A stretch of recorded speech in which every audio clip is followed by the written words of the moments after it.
Hello again. Folks, I grew up in circles. Oh, what's going to lead up to the rapture? Big three-color charts explaining every detail of what's supposed to happen and stuff, taking all these obscure scriptures that need interpreting to apply them to things and saying that's going to be this little spot on the big chart here, and then this is going to happen in this little spot here.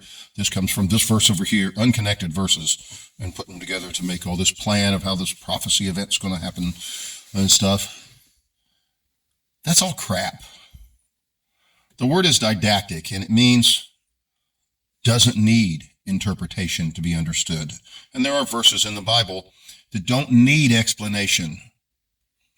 And there's one phrase that is repeated both in the Old and the New Testament a number of times, and it is, the just shall live by faith. Conviction, credence, moral steadfastness, faithfulness. The just shall live by faithfulness. Okay, that has to do with everyday things, not the big events in the newspapers and the 6 o'clock news. Has to do with where you live right now. We don't have to worry about all the prophetic things that are going to happen. And there are things that are going to happen, but they're going to happen, whether you understand them or know about them ahead of time or not. And you don't have any control over them. Where we live every day, when we go to the store, when we check in at work, the just shall live by faithfulness. And that's just as prophetic as any of the other passages that are used to tell you what's going to happen.